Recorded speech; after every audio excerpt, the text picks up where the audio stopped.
Hello everyone, and today I have a very large video for you because I'm ranking all 2024 horror films that I saw from the worst to the best. Now, as for what constitutes a horror film, if it's listed as a horror film in the genres section on TMDb, then it's going to be on my list. And the other thing I wanted to mention is that because I'm in Australia, some of the release dates differ. There are a couple of films that came out in the US and the UK in 2023, but didn't release here until 2024. And because that's the only way I can do it, I can't watch things that aren't out in my country. This is how we're going to do it. So any kind of inconsistencies or late struggles from 2023, that's why they're here. And without further ado, let's just get straight into it. I'm going to try and be relatively brief for all of these because 48 films, that's a lot of movies to talk about. And let's just go in. Number 48 is The Strangers Chapter 1. I've talked about this film ad nauseum on this channel at this point. I've got a review for it and I went on a pretty lengthy tangent about it in my 10 worst films of 2024. I don't understand the point of this movie. I don't understand the existence of it. I don't understand what they were trying to achieve. I don't know how this is, even if it was just, laying the groundwork, I don't understand how it's laying the groundwork for something more, because this is just a terrible remake of a film that I don't even like, that commits all of the same mistakes and falls into the same flaws as that original film, just done 10 times worse. It's a complete lack of thrills, a complete lack of chills, a complete lack of tension, complete lack of interesting character work, a complete, and I mean complete, lack of new ideas. This is one of the most baffling movies I've ever seen. I just don't get it. Number 47, we have a Netflix original film, and it is Time Cut. This is one that I was somewhat interested in, and I thought it'd just be a fun little 90 minutes of, slasher, carnage, whatever. Just nothing special. But what I got was an absolutely atrocious time travel horror film. I mean, you go back to 2003, like 20 years ago now, and they do nothing to capture the time period aside from a couple of needle drops and a couple of shoes that some people wear. That's it. The slasher elements are non-existent because this is basically just a bloodless film. There's no tense sequences, there's no good chase sequences. The mask of the killer looks like shit. The reveal of who the killer is horrible, and it ends in a way that just makes zero sense whatsoever. I know it's a time travel film, you've got to cut it some slack, but I can't cut it this much slack because that is one of the most ridiculous and stupid endings I have ever seen in my life. I hated this film. Absolutely despised it. Number 46 is Tarot, and I was surprised that this didn't end up being lower because this film really is terrible. There is hardly a good thing about this film. I like the drawing of the cards, the tarot cards, the cursed tarot cards, and I like the concept. A group of teens play with a deck of cursed tarot cards, and the cards that they drew are the ones that are going to haunt them, and eventually apparitions of those cards is going to kill them in a themely way. I thought it sounded like fun. Instead, it was the most bland, most PG-13 movie you could ever imagine. The only bits of blood that you get and bits of carnage that you get is someone screaming, and then it cuts to a wall and you see a little splatter of blood. That is it. There is no memorable kills here. Well, there's kind of one. The one with the magician is alright, I guess, but even then, it's done in such a tame way that it carries no weight. All the characters are dreadful. The best scenes of the film are rip-offs from other great films. I already mentioned the one about Session 9 the other day.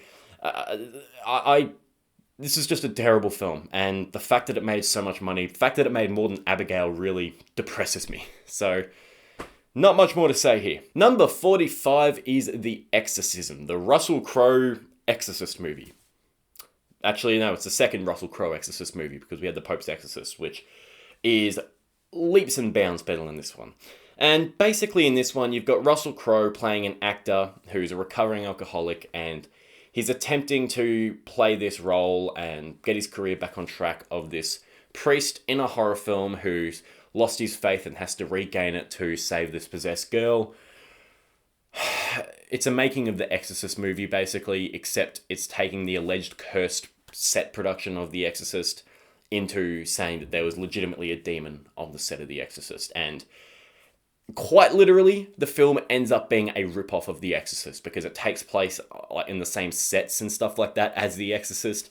It's just The Exorcist done way worse. And what starts out as kind of an interesting idea on potentially having it be like, a look on how alcoholism and possession or even just drug addiction can, turn a person into the worst version of themselves. And that's what the possession stands in for.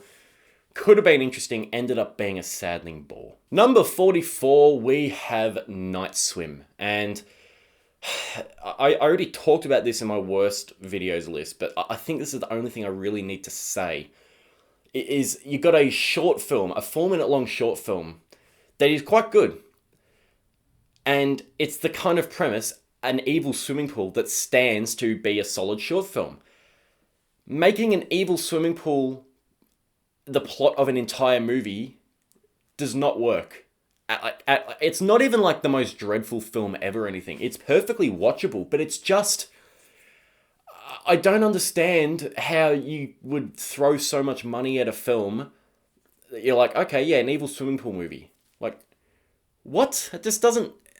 I don't get how much people put work into making a movie about a killer swimming pool. Anyway, the main problem with this film is it's got a couple of good scenes, but eventually they run out of ideas for being an evil swimming pool movie, so they just basically make the swimming pool another ghost or another possession. So it's just like your stock standard haunted house possession film, and that's what it ends up being. So the swimming pool premise is taken nowhere, and it's just all the beats and cliches of a standard haunting film. Number 43 is Under Paris, and talk about a missed opportunity. You could have had a bloodbath of a film here. Instead, we got 20 minutes of a bloodbath of a film and another 80 minutes of absolutely fuck all. This is just one of the most boring watches of the year. I mean, the last 20 minutes when you actually the last 20 minutes when you do get that carnage candy is great. Everything else put me to sleep. I was checking every 5-10 minutes how much longer I had in the movie left, and I hated it. I was so bored out of my mind. Number 42, we have Subservience, and this is where the movies go from pretty dreadful to having some decent things about them. And this film isn't terrible. There are some interesting ideas about how AI might, rob humans of their jobs and what that means for humans and how they'll be affected by that. There's that. Megan Fox does a great job at playing a AI robot. She really looks the part and is convincing. And it's also kind of interesting when it talks about how simulated emotions are not even remotely comparable to real human emotions. I like that kind of comparison between the two, a bit of a chalk and cheese thing, but at the end of the day, this is a film with some good ideas, and that's about it. There's not really many memorable scenes. There is one memorable scene about halfway through the film, which is absolutely fucking ridiculous. It's darkly comedic and quite hilarious, and it kind of made me think that the film was going to flip a switch and become really quite chaotic, and it doesn't really. But Megan Fox plays the part good. There's a couple of decent scenes. There's that one scene that I really like. There's some good ideas. It's just a lackluster film at the end of the day. You just kind of finish watching it and you're like, that exists. Didn't hate it, but... Number 41 is Daddy's Head. And yes, that is the actual title of this movie. It is called Daddy's Head. Anyway, this one is basically the Babadook for step-parents. And that's not a compliment. Now, while it does have its fair share of really creepy scenes, a really cool creature, and it's good performances, there is nothing about this film that is worth watching when you have the Babadook. And a lot of this film is so repetitive. It's so rinse, wash, repeat. It's just like goes like down these same paths where it's like, the stepmom will get pissed and is missing her husband. The kid feels neglected and is basically just isolating himself. Something creepy happens. They argue for a bit, forget about it the next day, and then just that. And that's all it really is. And it's okay. It's well crafted enough. It's just so been there, done that. It's got some good parts, but yeah, forgot this one existed as soon as I finished it. Number 40 is Azrael. This is the film that I feel like I was on the complete outside of an inside joke, if that makes sense. This is one's very rooted in biblical references and stuff like that, and it doesn't hold your hand at all. I feel like you have to be knowledgeable on the subject matter, like beforehand, to enjoy this movie whatsoever. So, while it definitely has its good action sequences, it's got some nice gore and it's fast-paced, Samara Weaving is great. For me, for someone who's not knowledgeable on the Rapture or anything like that, I was just completely, as I said, on the outside of an inside joke. I just didn't get any of it, didn't get any of the references, so it ended up just being watching Samara Weaving run away from shit for 80 minutes. And I found it very boring. I was really bored during it. I found it hard to keep my eyes open. None of the characters can talk because they've like severed their vocal cords, so it's a dialogue-free movie, and maybe this is more some of that biblical stuff that if you had a bit more insight, it would make more sense, but to me, it just felt gimmicky and stupid. So I was kept at arm's length from the characters. It's fine. I was just so indifferent towards it. It's just that Samara Weaving running away from shit and some blood and gore here and there. Number 39 is Afraid, and you might have expected this film to come significantly lower on the list. And the reason it's not significantly lower is because I found this film to be absolutely hysterical. Without a doubt, one of the worst movies of the year. But I couldn't go and put it in my worst movies list because I had a really, really good time with it. One of the most abysmal scripts I've ever seen. Like, how this got passed is just beyond me. The editing here, you actually have some parts where it's like, the faces turn all staticky and weird. Yeah, it's just, I'm left at a loss for words at this film. The family that you're following that gets this home AI device is the most devoid of, like, chemistry and connection family I've seen on film in, like, as far back as I can remember. There is, I mean, you got David Dastmalchian here playing a guy named Lightning. And, like, I can't say it didn't make me laugh, because there is one part where David Dastmalchian is the one that owns this high-tech AI home device, and he brings it to this tech company, and they're asking, could have you trial it and see how it goes, and your family can test it. And one of the guys there at the tech building goes, oh, so it's kind of like Alexa. And the AI home device immediately turns on when she hears that and goes, Alexa? That fucking bitch. You couldn't write this shit. I mean, someone obviously did, but I don't know how. And then the way it ended is so just head-scratching. Like, it goes from basically like 70 minutes of first act build-up, and the last 15 minutes is all final act shit. It is abysmal. It is the things that they decide to do.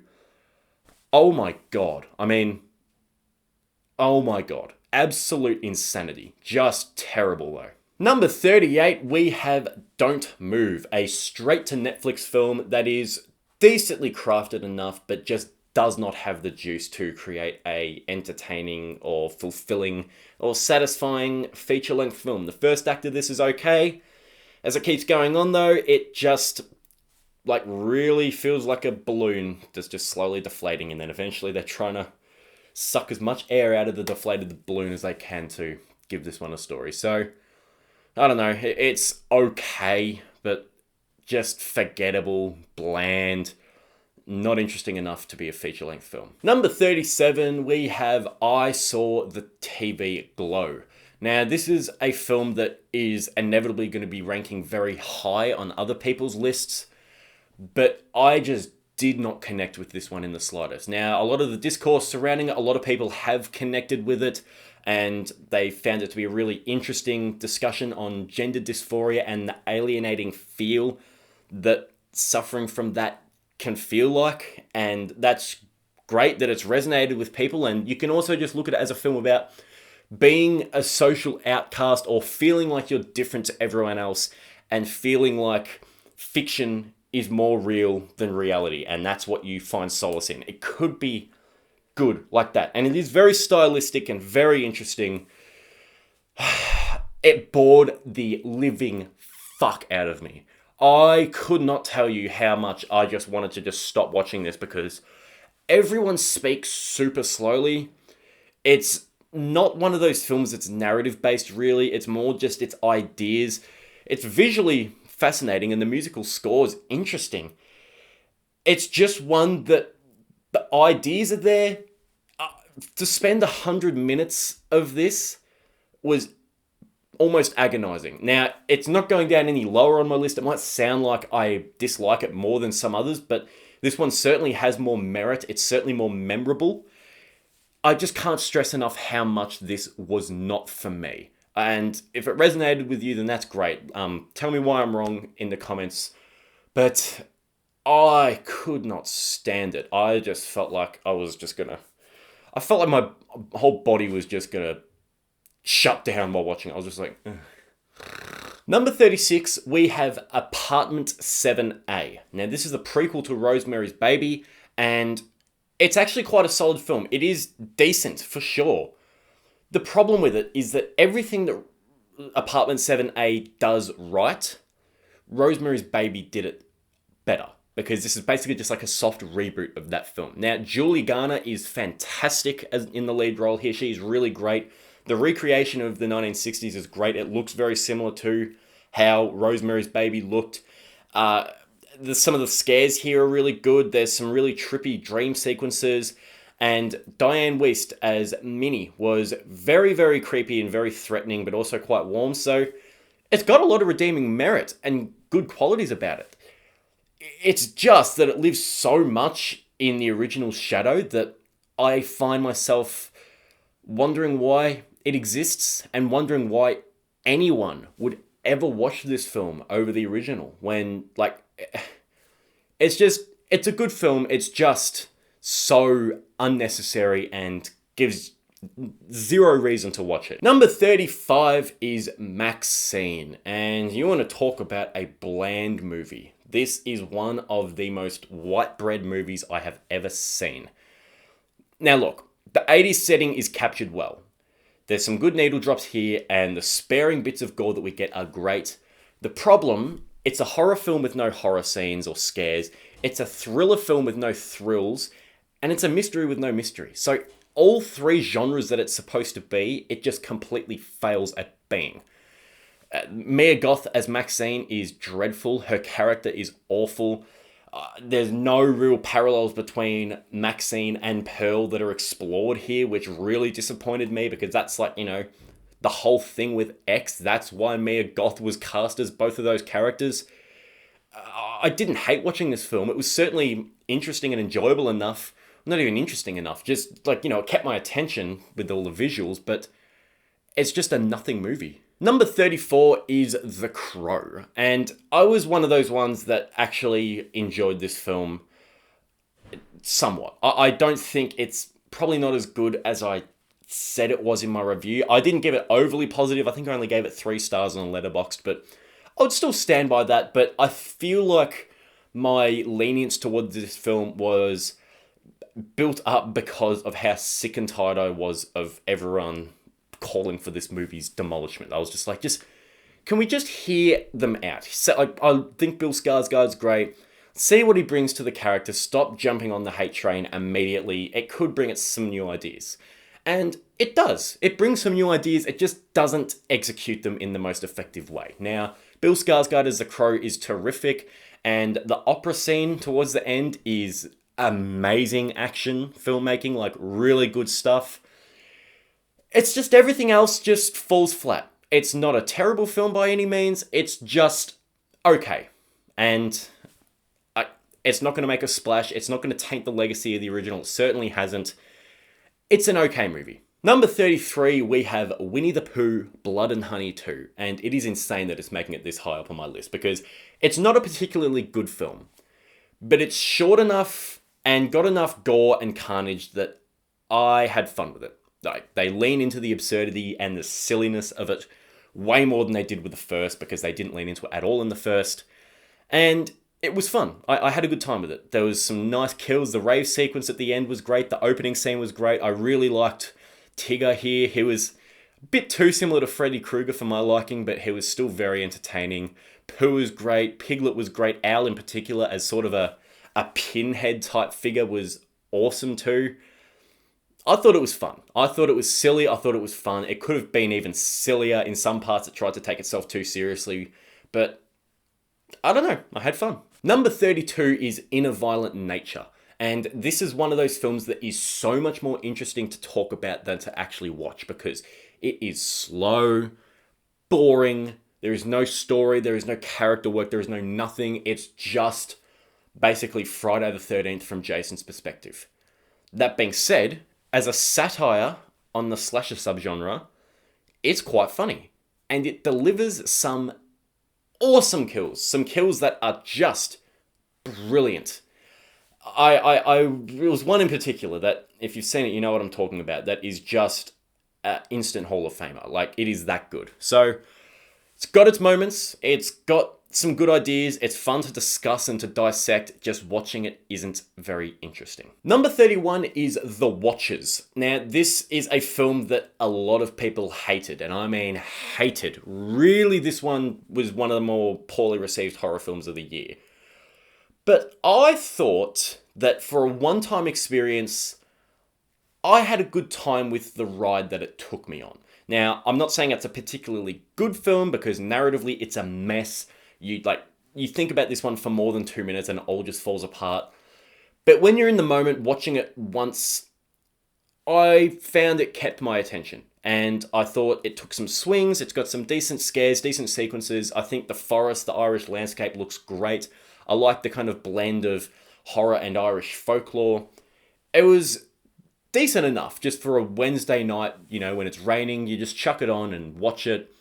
It's fine. It's okay. But I wouldn't blame you if you watched this and hated it. So I would never watch it again, but I had fun for the one-time experience. Number 30 is A Quiet Place Day One. And this is one of those films that, for some reason, or one of those franchises, I should say, that I can watch it, I can acknowledge how good all three of these films are made, but they leave me feeling so empty. And I don't know why, but maybe it's to do with the fact that no one talks, so you don't really get the real human connection. I just feel like I'm watching, there's some good tense sequences, I like the creature design. I finish it and completely forget everything about them. All three of them. I mean, they're all good. But it's just like, I don't know. They don't connect with me at all. And I will say this one was probably the weakest, because I was hoping that it would deliver more of what A Quiet Place 2 gave us with that opening of, the moment of the attack. But the problem is our main character, it starts and then she gets knocked unconscious and then she wakes up and all of a sudden everyone knows to be quiet. I wanted to see the trial and error, how humans found out that these creatures hunt by sound. I wanted to see a bit more of all of that stuff, but you don't get any of it. It's got a decent emotional hook to it. It's just, I just find it to be such a disconnecting watch. Number 29 is The Final Pact. Now, this is one that I actually got a screener of. Very thankful to get that from the director, Fred, and I certainly enjoyed this film. I think some of the ideas are fantastic. Like, these priests, before they can officially become priests, they have to basically be confronted, in the pits of hell with all of the 7 deadly sins, and they have to prove their faith, basically, before they can get their stripes. I really like that concept. I think the lead performance from Charlie Freeman is great. I think it's got some nice, gnarly sequences. I really like the color palette. I just wish some of the humor wasn't so grating. And I would actually like to see this film with a bigger budget. I would like to see it fleshed out and expanded a bit more, because it's only a very short film and you can notice the budgetary constraints. They do a terrific job for that, but I just feel like it's only tapped into a bit of the potential that this kind of story could have. Number 28 is Never Let Go, Alexander Aja's most recent horror offering. And I enjoyed this film quite a bit. Now, while it takes its time getting going, all three of the performances are fantastic, particularly from Halle Berry. But the kids are great as well. I'm not exactly sure of their names, I apologize, but they are both fantastic. I love the kind of concept of, is the evil real? Because it's basically like this mum who forces their kids to be attached to a rope where they're always attached to the house, because if you're always attached to the house, the evil out in the world won't get you. I thought it's an interesting concept. It's like, is the mum crazy? Is there actually an evil out there? It could have been a really good mystery. And the concept stands as an analogy for multiple things. You could watch it as an analogy for like COVID even. You could watch it as an analogy for the kind of ingrained ideas that parents might drive into their kids, that they force them to believe this sort of stuff, and they might have to grow up and learn that maybe the mother wasn't the greatest parent. If you have noticed, I'm not African American, so I'm just talking from what other people have said. I've seen some people say that this is a commentary on black parenting and some of the troubles that single mothers might have in that community. So it could be read in a lot of different ways. My problem with the film is the way it decides to tell its story. Because instead of being ambiguous per se, it's more so 1 minute it'll be saying that, nah, the mum's crazy, and it'll show you that, and then it'll backtrack on that and go, no, this evil's actually real, and then it'll just flip from one to the other. Instead of giving you kind of reason to believe it might be real and reason to believe it might not, it's just the whole time, it's like, she's crazy, no she's not, she's crazy, no she's not. So, not as nuanced as I would have liked, but still a decent time overall. Number 27 is Imaginary. Now, I feel like I might be the only person on planet Earth that enjoyed this film, even if it is as a so bad it's a good experience, but I thought that this film was a lot of fun. I thought the dialogue is ridiculously stupid, the concept is ridiculously stupid, but I thought it was stupid to the point that it knew it was stupid.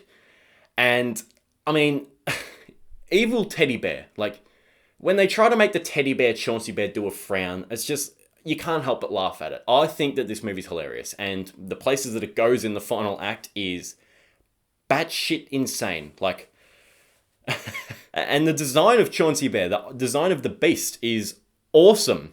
But, like, it's just, like, so baffling. It's just like, where the fuck did this all come from? I had a great time. I actually watched it a second time at home to see whether I was crazy for enjoying it the first time, but I found it to be great fun the second time around as well. And the little girl actor is really, really solid here too. So it's got its redeeming qualities. I don't understand the hate for this one so much. I actually think it's quite a fun time. Number 26 is Mr. Crockett. And this is a film that I feel like, sort of like The Final Pact, if it had a bit more weight behind it, I feel like it could have been a lot higher up on my list. But instead, it doesn't quite tap into its potential.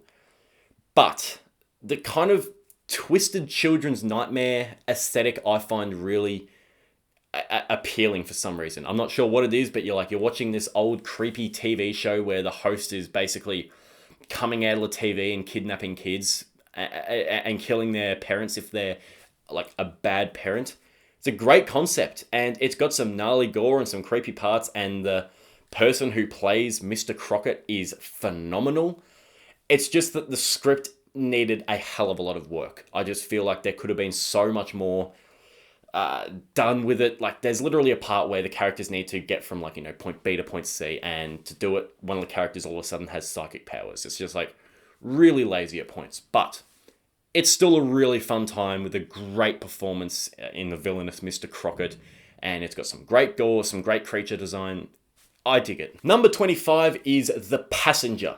This is a film that I watched solely for Kyle Gallner, and he is one of the best actors in the horror genre now, and I cannot wait to see more of him, hopefully even branch out of horror. But this is an interesting film where it's like, you kind of got an idea where, what if a traumatic experience could shape someone into appreciating life more? And that's the kind of oomph that they need. It's kind of twisted, but what if that was it? And Kyle Gallner plays the one here. He's at work and he kills everyone at the restaurant except for this one co-worker of his. And they go on this really fucked up road trip. And I dug it. I dug it. I enjoyed the fact that, you get to learn about these characters. You get to learn more as the film goes on, as you kind of start to see the cracks in people and why they are the way they are. It's just the concept and the way it's executed was a little too much of a stretch, maybe? I don't exactly know how to word this, but I never understood why Kyle Garner's character was so enthusiastic about making this kid see the potential of life. It just felt like it was a little bit too much for me. But still, great performances, some really gnarly moments, and good concept, just not as good as I think it could have been. Number 24 is a film called Oddity. And I heard a lot of good stuff about this one, and I went and checked it out, and quite frankly, it has some of the most immaculate horror filmmaking of the year. There is some really creepy scenes in here, some really good tension building, like especially just the fact that you've got this creepy wooden man always sitting at the dining room table. Just this man made out of wood. He's just sitting there. He's always in plain sight. And you know he's there. You know he's going to do something eventually. You're just waiting for it. So every second of this film that takes place in the house with the man at the dining table is really tense. It really just gets you like, oh God, what's going to happen? What's going to happen? It's awesome. And some of the other scares in here is great too.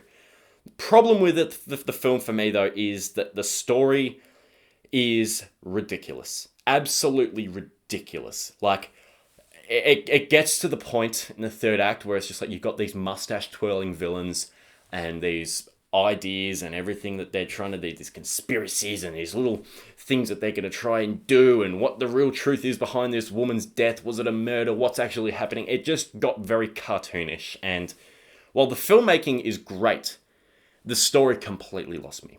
Number 23 is a film called Infested. And this is a film that creeped me the fuck out. I hate spiders. You might think living in Australia, I wouldn't be so scared of them. I am. I am. I'm a bitch. But this film plays into all of those fears that you could have. What if they all came out of the shower drain while you were having a shower? What if you were trapped in the shower with a massive one on the door? What if there was a bunch of spiders in your shoes and they were all really venomous? What if they were giant spiders? What if they were just huge and you couldn't get from parts of your apartment building to another, or a part of your house or whatever? It's so good. Issue for me is it is so heavy-handed in its messaging, particularly in the final act, that it lost me. I was just like, this is such a good creature feature film, but like now it's just shoving the message down your throat, and it completely lost me. And it's a shame because it's so solid up until then, but it's just so unsubtle. Like the title in French is literally vermines or vermins, however you say it, but like, vermins. There's these poor people. They're actually viewed as, basically the spiders. They're no different to these little pests, and it's just really heavy-handed and not particularly interesting. That being said, up until then, it is a great creature feature film. Number 22 is Sting. And this, I'm surprised, ended up this high on my list, because while I definitely really enjoyed it, I didn't think I was going to enjoy it more than Infested. And at first I didn't. But the more I think about it, the more these two films swapped for me. Because Sting, while it definitely does drown itself down in a bit too much angsty teenage girl stuff, it also really delivers on the spider creature feature carnage. There's a lot of good kills, a lot of gnarly moments in here, a lot of tense sequences. I just think I would be more inclined to watch this one over Infested again. And that's really what's separating the two, is the fact that I feel like I would rather go back and watch Sting over Infested. Both films are really solid, entertaining, fun, but just think Sting has a bit more rewatch value. Coming in at number 21, we have a very small and independent Aussie horror film called You'll Never Find Me. And this one is a very simple setup. Basically, a man in the middle of the night in his caravan, small little caravan, he's a recluse, he's an alcoholic, and a woman knocks on his door and asks if she can come in and just stay there, wait the storm out because it's really heavy raining. And he's like, yeah, sure, come in. Then you start to see some cracks in them. So it's just these two people talking for the most part of the film. And it's really tense. Like, the man will word something slightly strangely, and, you know, with the kind of man and woman alone in the room, there's a bit of that kind of potential just threat there that is really icky. But then the woman will say something where you're kind of like, what the fuck? And that's really creepy. And then there's things where the woman is like, you know, she's trying to, this man makes her some soup which she doesn't really want, and the man all of a sudden knows some things that you're like, how does he know all this? It's just a really interesting film because you don't know who's crazy, who's sane, or what's actually going on. And you can read it in so many different ways. You can read it as a film about telling the truth and living a lie. You can see it about the truth behind the lie that you're living. You could see it about a film about permission and consent even. You could see it as a film about guilt. You could see it as a film about misunderstandings and misinterpreting things. It's all really fascinating. The thing for me is that you've got all these different ideas, and eventually in the final act, the film decides to be definitive and say, this is what the film's about. It's about one of those themes that has been brewing. And I just think it takes away a bit of its more, its better ambiguities, where it could be more interpreted as multiple different things, and you still can watch it as that. It's just that the kind of definitive end that you get kind of takes away that a little bit. And it's a good ending, I will say that. It is well done. It's just, I just wish it wasn't so concrete. Other than that, this film was absolutely fantastic. Blew me away. Number 20 is Arcadian, a Nicolas Cage film where Nicolas Cage actually plays a relatively normal guy. And that is bizarre, but he does a great job. It's a film about the apocalypse. It's basically like a father and his two sons living in fear of these creatures that come and attack their house at night. And they basically, some of the only people left surviving. And it's really good. And the main reason to watch this film is the creature design, because they are some of the coolest creatures I have ever seen. Not exaggerating in the slightest. But it also has a real heart and charm to it. The cast is all great. They all feel very real. And as a sort of passing down the torch film, it's terrific. It's basically like, you know, these boys have grown into young men, and it's time, and the dad, played by Nicolas Cage, is getting older, and it's time for them to kind of take the reins a bit and steer their own way and learn to. And it's really nice and compassionate. I really enjoyed this one. Now, it's not the kind of film that is mind-blowing or anything like that. It's a pretty simple film, but its heart's in the right place, and it delivers on some good gore, carnage, and I dug this one a lot. Number 19 is one of the biggest surprises of the year for me, and that is Speak No Evil. Now, I hated the original Danish film, and I watched this one with complete skepticism, and I was shocked when I finished watching it and was like, that was awesome. A really good performance from James McAvoy, absolutely terrifying, but also hilarious. The kind of darkly comedic moments that you get here hit so much harder than the original film. It's more tense. The protagonists have more accountability. It's just so much... Fucking lights flickering. Stop it. Stop it. It's so much more tense than the original film. All the actors are so much better. And the final act is flipped to be so good. There are some other changes and things that have been made to make it more suspenseful, but also more palatable, but not in a way that it's just like, you know, Americanized. It's still very dark.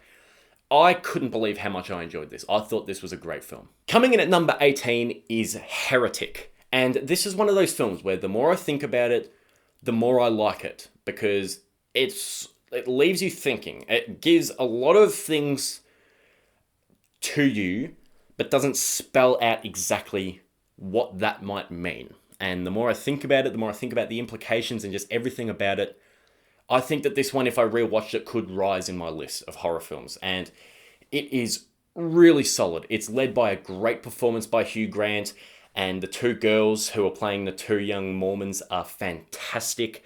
I just love the simplicity. It's these three people basically talking, and that is where the tension is derived from. You've got these two young Mormon girls who go to Hugh Grant's house to talk to him.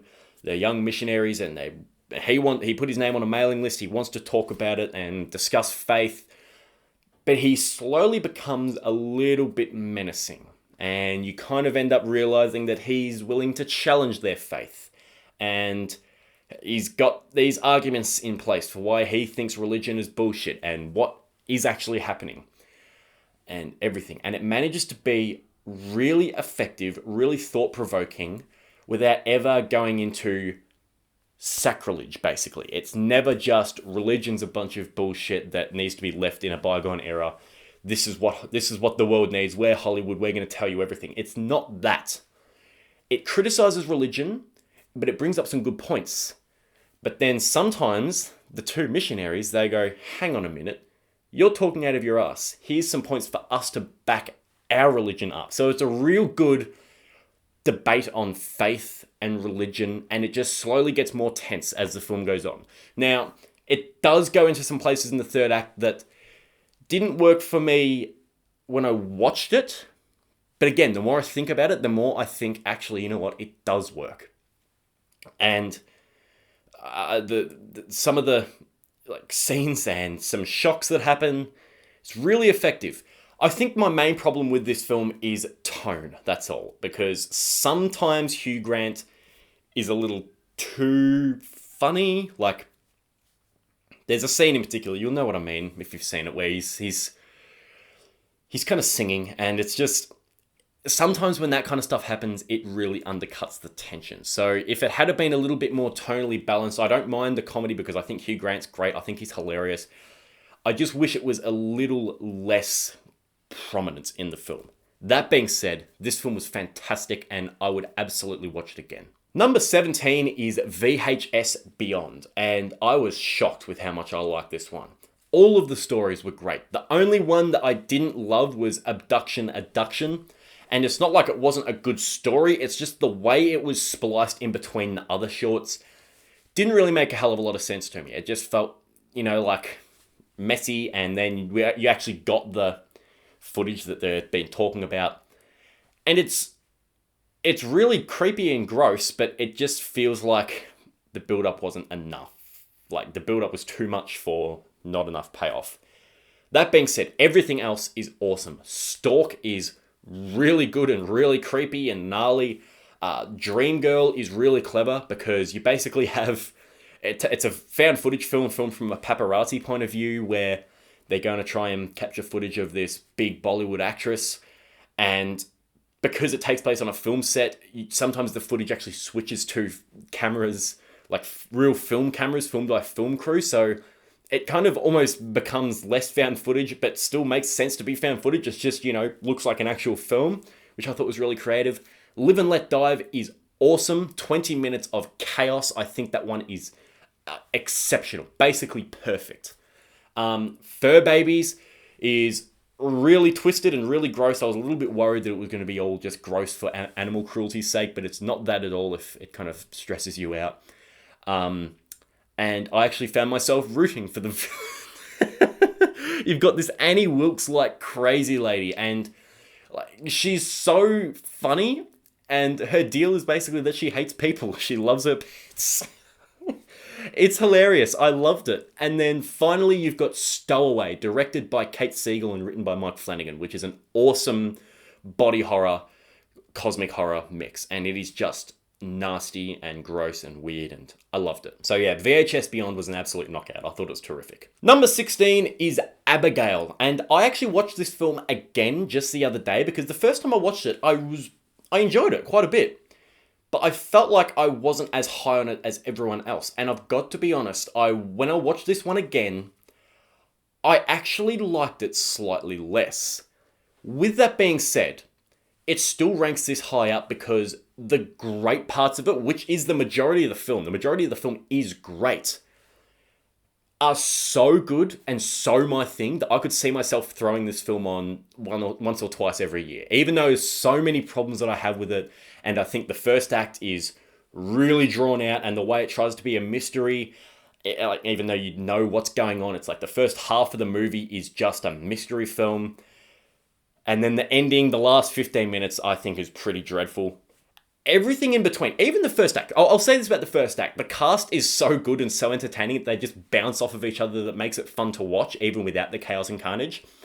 But then you have this cast of horrible people just being idiots, teaming up to try and fight this 9-year-old ballerina vampire. And it is so much fun. It is so much fun. I wish it was a more even film. I wish it didn't have some of the problems that it did.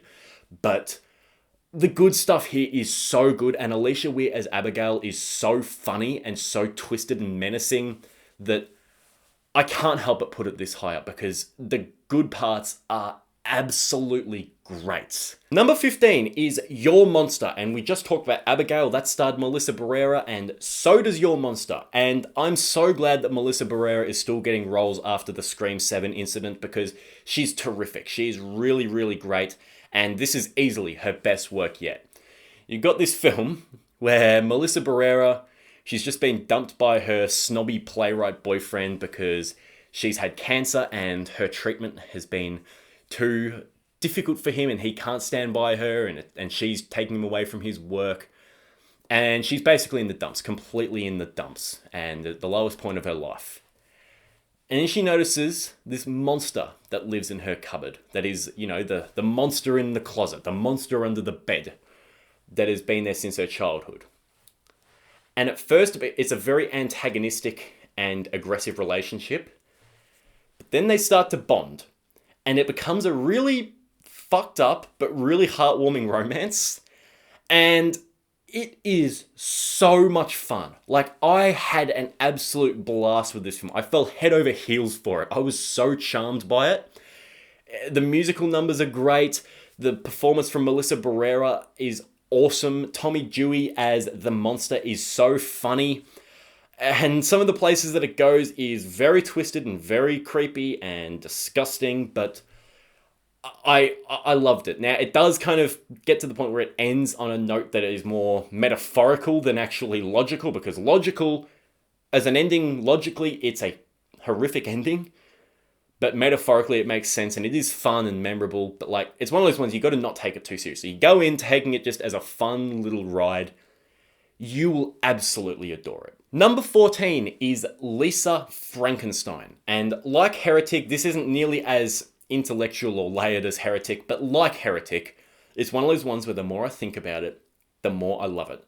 And the more I could see myself rewatching this one in the future, because it is such a fun film that is just so cruisy and so easy to watch. You've got two great performances with Catherine Newton and I can't remember the guy that plays the corpse, but Catherine Newton as Lisa Swallows is so good and so funny. She was also so good in Abigail too. She had the best line of the film, or best moment of the film, when she grabbed the bag of onions instead of garlic. But we're talking about Lisa Frankenstein now. This is such a silly film, but one that is full of blood, guts, gore, and heart. And I was like Your Monster. It's very similar to Your Monster, actually. I was just so charmed by the whole thing that all of the flaws didn't really bother me because I just had such a good time with it. It goes to some pretty dark places. It goes to some hilarious places. It bathes in its over-the-top 80s setting, which is just a lot of fun. It's got a very Stranger Things kind of vibe. I absolutely loved it. And the relationship that these two characters have that builds over the film is so great. I just think that as the film progresses, it gets better and better and better. It's so silly, but it looks so fantastic. I think Diablo Cody is a great writer, and I just love this film. It's not the kind of film that you can dissect really or anything, but it's just so much fun. Number 13 is Monolith, and this is an Aussie film that flew completely under the radar, it seems, but I really wish that it hadn't, because it's a one-man show. The star of this film is Lily Sullivan, who was Beth, the final girl in Evil Dead Rise, and that's what made me watch this film. And I got a really interesting, really creepy, really unnerving film that has so many ideas and lays it all out for you. And every time I think about this film more and more and more, I think, holy shit, that is fucking insane. Like, it's such a simple premise. it does so much with so little. It's just basically this mysterious black brick, and she's doing a podcast on it, and she's researching the origins of it and other people who have had this black brick, this monolith, and it just gets under your skin the whole time. It just gets under your skin and it just explodes in the final act. And it is awesome. It leaves so much up to interpretation, so it leaves you chewing on it long after the credits roll. I'm so disappointed that this film didn't get more attention because it is that good. Watch it if you haven't. Coming in at number 12 is a film called Stop Motion, and this is one of the most creative horror films of the year because it balances live action filmmaking with stop motion animation, because it's about a stop motion artist, and a lot of the film is stop motion, come to life, these stop motion creations coming to life and haunting this woman. And it is so creative and so good and so disgusting. Really one of those films that, I'm great with gore. This one actually made me watch through my fingers a few times because it is that gross. The creativity on show here is fantastic. The lead performance is great. The more the film goes on, the more you start to question things like who this little girl is. But the relationship that they have is so good. And it gives it such a good heart too, to go along with all the gore. And it kind of is a really interesting film that discusses how you will move on with your life, because the film is about a woman who's just lost her mother, a very overbearing mother. But how will you go about moving on with your life when your parents are gone? The ones that you always look up to, the ones that you rely on, the ones that you turn back to when you're in need. How will you survive without them? And it's a really profound film, and I think it is brilliant. It balances that and the horror, and it all comes together in this awesome package that, again, I'm surprised didn't get as much attention as it should have, because it's that good. Again, like Monolith, check this one out. It's awesome. Coming in at number 11 is Smile 2. I was a fan of Smile from 2022, but this sequel is a significant step up. I think that Smile 2 is a great, great horror film that, again, the more I think about it, the more I'm like, holy shit, that is actually awesome. I watched it and I really enjoyed it, but I was like, oh, it's not one of the best horror films of the year, and it's not even in my top 10, but it is so rock solid. The performance from Naomi Scott is so powerful and unhinged and disturbing that she carries the film so well. There is one scene in a car. Parker Finn is such a good director. There is one scene that kind of twists from the driver's seat to the passenger seat. That is one of the most immaculate pieces of filmmaking of 2024, just in any film. And the scares that it delivers they are all awesome. I won't say anything gets quite as good as the car scene, that scene from the original, but it is 2 hours and 10 minutes of non-stop tension and thrills. And while it definitely, some of the more psychological aspects on how it's kind of the smile demon tricks you into hallucinating things, while that kind of went a little bit too far, I can forgive it because it is so well done. It's so well directed. It's so creepy. I loved it. I think it's great. Kicking off my top 10 is Immaculate. And you want to talk about a ballsy film, because this is a ballsy film.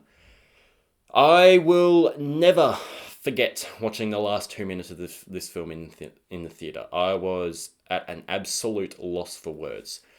And it is a really solid film all around. But the way it ends, it is just so out there and bold and just really goes for it and puts it in your face that it just really just takes you back. I thought it was phenomenal. I think Sydney Sweeney is great.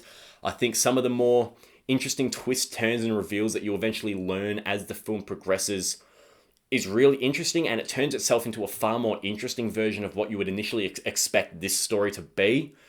I thought that this film was fantastic. It's not immaculate, wink wink, but for all of its flaws, this is one of the most effective, one of the most memorable horror films of the year. I absolutely adored it. Coming in at number 9 is Trap. Now, this, I wouldn't really consider this one a horror film, but as I said, it's listed as a horror film on the movie database, so it's going on the list.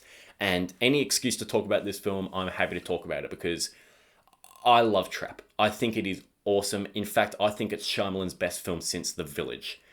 I I like this one. First time I watched it, a little bit disappointed in it, but I just kind of had this urge to watch it again and see if I was missing something. And I absolutely was. Because this is such a fun and entertaining thrill ride that does not prioritize the narrative at all. It prioritizes a collection of great performances and a bunch of amazing ideas. Like, there is so much here. There is so much in this boiling pot of a movie. Like, there is like parasocial relationships, there's social media addiction, there's how our youth stays connected to people on social media, and how social media can be both a good and a bad thing. There's that. There's a dad who's hiding his true self from his family, and that's kind of a stand-in for maybe a father struggling with addiction who's trying not to let the mask slip in front of his daughter. There is so much here, and it manages to be really, really heartfelt and touching, while also being absolutely hilarious. Josh Hartnett is so good in this film. I think he is great. I'm so glad to see him doing a leading role like this again. And while some of the problems in the third act bothered me a lot on the first viewing because logic gaps, there is so many of them. Like, you could poke so many plot holes in this film. If you watch it as a film that's more interested on giving you an enjoyable time with a great lead performance and a collection of really interesting ideas, I think you'll enjoy it way more than if you're watching it for a really tense, serious thriller, which I get it. If that's what you're looking for, you'll be disappointed. But second time was the charm for me with Trap. I loved it. Coming in at number 8 is Strange Darling. And my God, what a film this is. I was gripped from beginning to end. And the way this film was structured was so interesting to me. And it didn't feel gimmicky whatsoever. So it's told in 6 parts, but it's told out of sequence. And the way it's told out of sequence allows for some really awesome, insane moments. And I don't want to say too much about it. I just want you to go and watch this film as blind as you can. All I'll say is that it is a movie. It's a cat and mouse serial killer movie. That's all I'm going to say, and it's told in 6 out of sequence parts. And the way it goes, the performances from both Willa Fitzgerald and Kyle Gallner are amazing. Like, really, really great. It has some really shocking, disgusting moments. It throws you for a wild ride. The only thing I would hold against this film is that I don't know how well it's going to play on rewatch. And by that, I mean, the film is so good at subverting your expectations and creating such an electrifying ride because you don't know where it's going. I don't know if it'd hit the same on rewatch. That being said, I can't stress enough how well crafted this film is. It is so good. Please go and watch it. Coming in at number 7 is Salem's Lot. And I was actually surprised by some of the reception that this film got. I mean, I get it to an extent, but like, I seriously dig this film so much. I mean, I am biased because I love the source material, but as a fun as hell throwback vampire thrill ride with no hidden meanings, no deeper messages, no agenda being pushed or anything like that, this is awesome, slickly crafted, brainless, blood-filled fun. And as I said, I am biased, so that might be why this is so high up on my list, but I've seen it twice now, and I've enjoyed it just as much both times, maybe even more the second time. I just think it's such an entertaining popcorn film, and I'm going to go back to it so much in my life. I just think that this is such a well-crafted thrill ride of a film. There is nothing intellectual about this, but it's so well-crafted, it's legitimately creepy, it's tense, it's paced like a bullet. It is just awesome, old-school vampire fun, and I've seen some people criticize it for being basically not having enough intellectual ideas. I don't understand why you're judging a film based on what it's not, because it's not trying to be that. But if like that was one of my problems with Abigail, is it tried to hook in this message about reconnecting with family and everything like that, and it just felt so out of place when the rest of the film was so fun. And Salem's Lot has none of that melodramatic bullshit. It is just to the point vampire chaos, and I loved it. Number 6 is Terrifier 3, and what started as a franchise when I first saw the original Terrifier, which I absolutely hated, has somehow grown into maybe my favorite modern horror franchise. It is so good. Terrifier 2 and Terrifier 3 are both great, but Terrifier 3 takes the cake for me. It gets a perfect balance of creepy art and funny as fuck art. It is scary, it is disgusting, it is over the top and gory in the best possible ways. The gore is spaced so perfectly throughout the film, so you don't even feel the runtime. David Howard Thornton is as good as he's ever been. I mean, my entire theater was just having such a good time with this one, and I loved it. I loved basically every second of it. It managed to be really tense where it should be. It manages to cross some lines and do some taboo things without going completely tasteless. It actually does it all in quite a tasteful manner, to the point that it didn't turn me off at all. It's such a well-crafted film, and it's such a good success story for Damien Leone, and I love these films. I love them so much. This is a new Christmas staple for me, and I cannot wait to watch it again. Coming in at number 5, we have Alien Romulus, and I watched this film once and didn't love it. I liked it, didn't love it. But then I thought, you know what, I might have just been in a bad mood when I watched it that one day. So let's go back and watch it again about a month, 6 weeks later. And, I mean, it's in my top 5 of the year for horror films. It is that good. Holy shit, Alien Romulus is an amazing film. It is so well directed.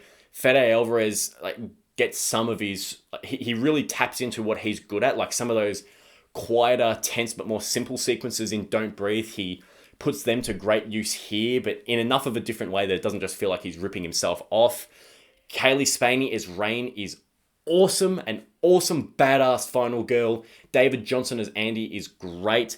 I loved what they did with this film. Now, it plays it safe for the most part, and most of the side characters are just meant to be killed, but don't worry, they're killed in very, very good ways. And it sort of feels like a greatest hits mashup at some points, but it's so well done that it doesn't bother me. Then you get to the final act when its new ideas are introduced. Holy shit. I mean, not to say anything, like, if you haven't seen it yet, but fuck. Like, yeah. It's intense, it is insane, it is gross, it is awesome. I absolutely loved where this went.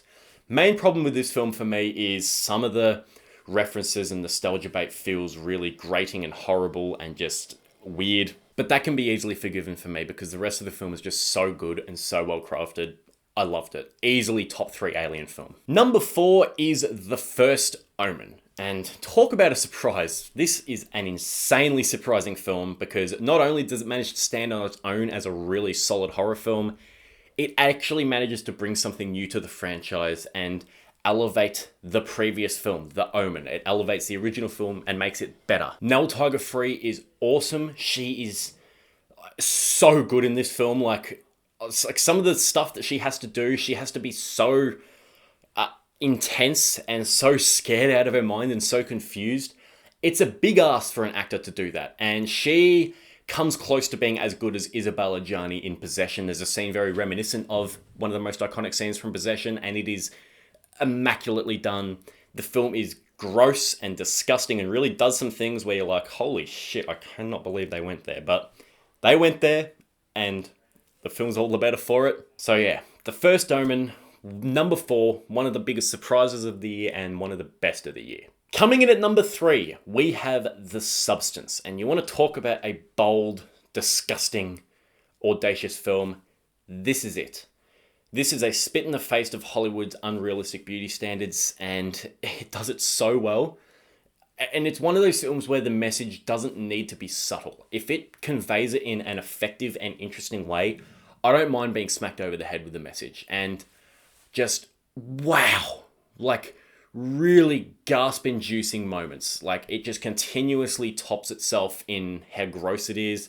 Demi Moore and Margaret Qualley are both awesome. Dennis Quaid, for the 7 minutes of screen time he gets in a 2 hour and 20-minute film, is so memorable.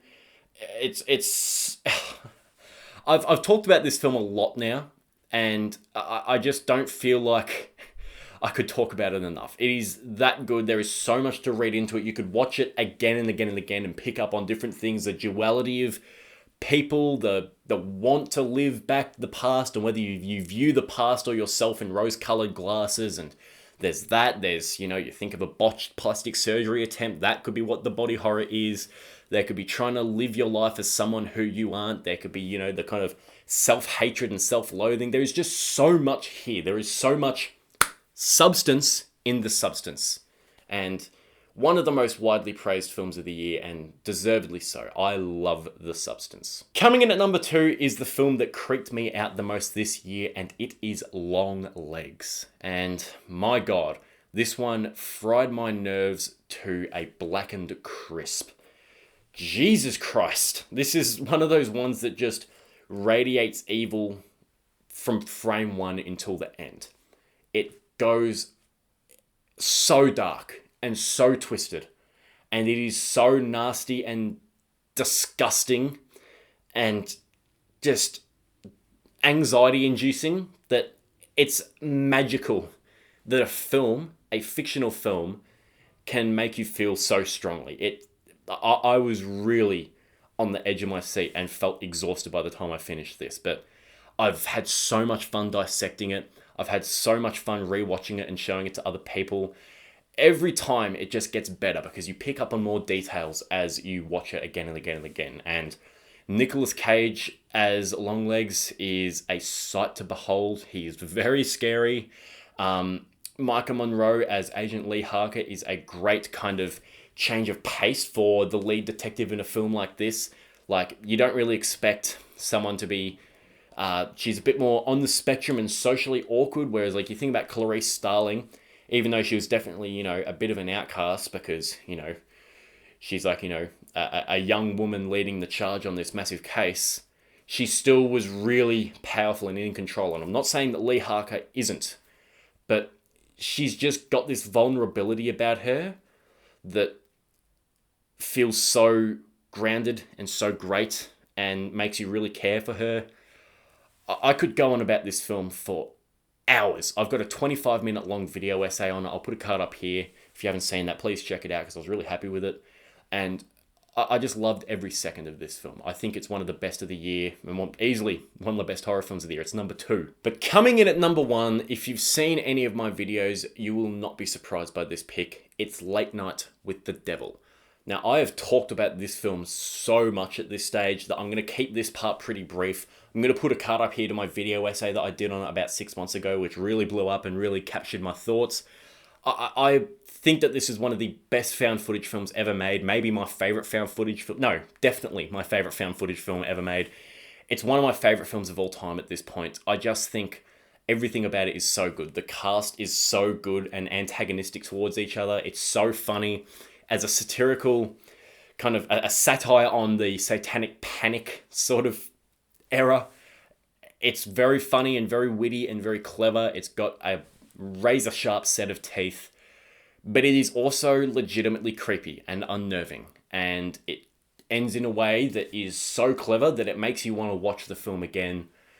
I think that this film is brilliant. I cannot think of a single thing that I would change about this film. I love it to death, and it's going to be one of my favorite films for the rest of my life. It is that fucking good. Anyway, that's an hour and a half later, and I'm done finishing my ranking all 48 horror films of the year. My mouth is very dry right now. I don't know how I'm going to go about doing my 84 movies of the year. Like, every single movie that I saw this year, I saw 84. That's going to be a long video. I'm going to get very tired, but we'll do that in the next couple of days.